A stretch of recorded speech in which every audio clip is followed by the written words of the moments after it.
ओम नमो भगवते वासुदेवाय। जय श्री कृष्णा। दोस्तों, श्रीमद् भागवत गीता का 5वां अध्याय प्रारंभ होता है।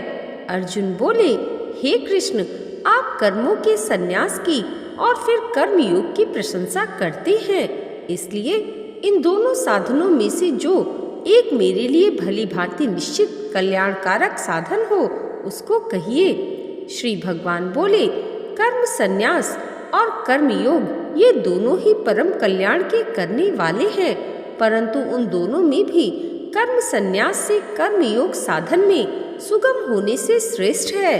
हे अर्जुन, जो पुरुष किसी से द्वेष नहीं करता है और न किसी की आकांक्षा करता है, वह कर्मयोगी सदा सन्यासी ही समझने योग्य है, क्योंकि राग द्वेषादि द्वंद्वों से रहित पुरुष सुखपूर्वक संसार बंधन से मुक्त हो जाता है। उपर्युक्त संन्यास और कर्मयोग को मूर्ख लोग पृथक पृथक फल देने वाले कहते हैं, न कि पंडित जन, क्योंकि दोनों में से एक में भी सम्यक प्रकार से स्थित पुरुष दोनों के फल स्वरूप परमात्मा को प्राप्त होता है। ज्ञान योगियों द्वारा जो परम धाम प्राप्त किया जाता है, कर्म योगियों द्वारा भी वही प्राप्त किया जाता है। इसलिए जो पुरुष ज्ञान योग और कर्म योग को फल रूप में एक देखता है, वही यथार्थ देखता है। परंतु हे अर्जुन, कर्मयोग के बिना होने वाले संन्यास अर्थात मन, इंद्रिय और शरीर द्वारा होने वाले संपूर्ण कर्मों में कर्तापन का त्याग प्राप्त होना कठिन है, और भगवत स्वरूप को मनन करने वाला कर्मयोगी पर ब्रह्मा परमात्मा को शीघ्र ही प्राप्त हो जाता है। जिसका मन अपने वश में है, जो जितेंद्रिय और विशुद्ध अंतःकरण वाला तथा संपूर्ण प्राणियों का आत्मरूप परमात्मा ही जिसका आत्मा है, ऐसा कर्मयोगी कर्म करता हुआ भी लिप्त नहीं होता।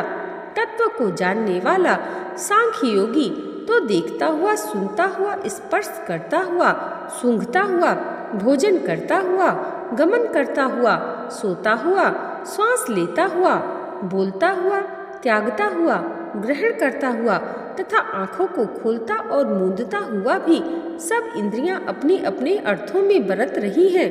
इस प्रकार समझकर निसंदेह ऐसा माने कि मैं कुछ भी नहीं करता हूँ। जो पुरुष सर्व कर्मों को परमात्मा में अर्पण करके और आसक्ति को त्याग कर कर्म करता है, वह पुरुष जल से कमल के पत्ते की भांति पाप से लिप्त नहीं होता।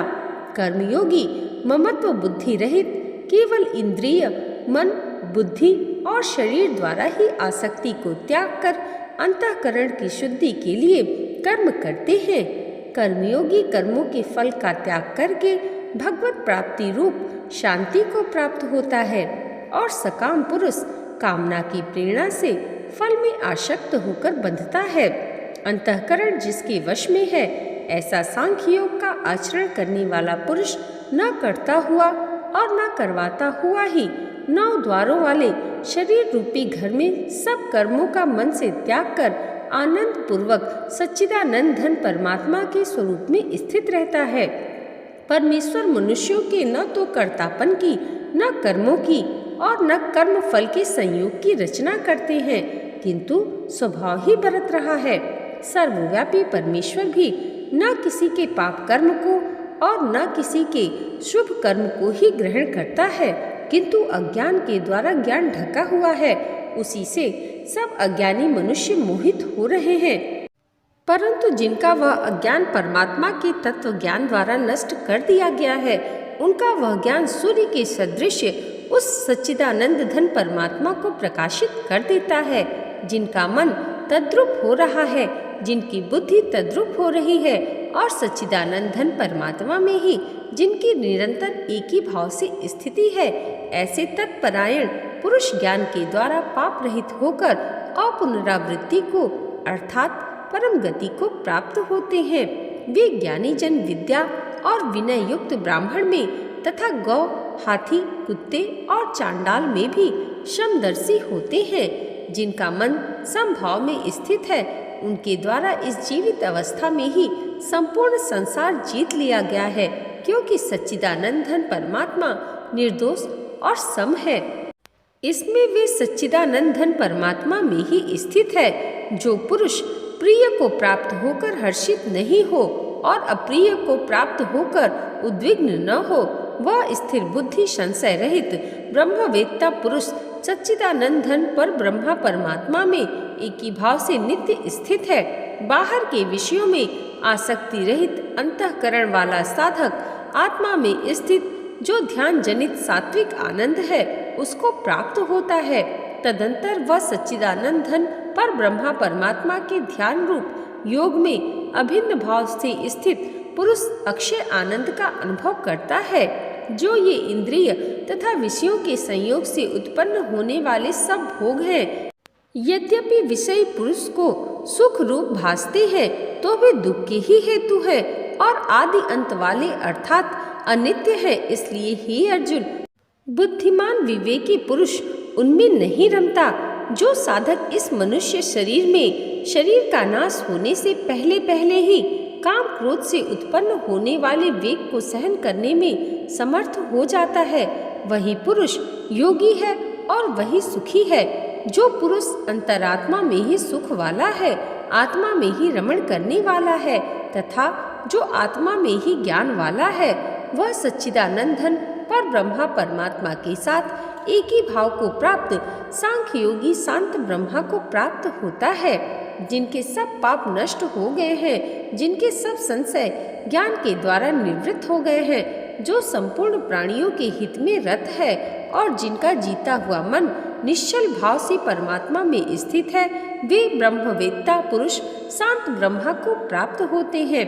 काम क्रोध से रहित जीते हुए चित्त वाले पर ब्रह्मा परमात्मा का साक्षात्कार किए हुए ज्ञानी पुरुष के लिए सब ओर से शांत पर ब्रह्मा परमात्मा ही परिपूर्ण है। बाहर के विषय भोगों को न चिंतन करता हुआ बाहर ही निकालकर और नेत्रों की दृष्टि से भ्रिकुटी के बीच में स्थित करके तथा नासिका में विचरने वाले प्राण और अपान वायु को सम करके जिसकी इंद्रियां, मन और बुद्धि जीती हुई हैं, ऐसा जो मोक्ष परायण मुनि इच्छा, भय और क्रोध से रहित हो गया है, वह सदा मुक्त ही है। मेरा भक्त मुझको सब यज्ञ और तपों का भोगने वाला, संपूर्ण लोकों के ईश्वरों का भी ईश्वर तथा संपूर्ण भूत प्राणियों का सुहृद अर्थात स्वार्थ रहित दयालु और प्रेमी ऐसा तत्व से जानकर शांति को प्राप्त होता है। इस प्रकार उपनिषद, ब्रह्म विद्या तथा योग शास्त्र रूप श्रीमद् भागवत गीता के श्री कृष्ण अर्जुन संवाद में कर्म संन्यास योग नामक 5वां अध्याय संपूर्ण हुआ। जय श्री कृष्णा। दोस्तों, भगवान श्री कृष्ण की कृपा आप सबके जीवन पर सदैव ऐसे ही बनी रहे, इसी मंगल कामना के साथ मिलते हैं अगली वीडियो में श्रीमद् भागवत गीता के 6वें अध्याय के साथ।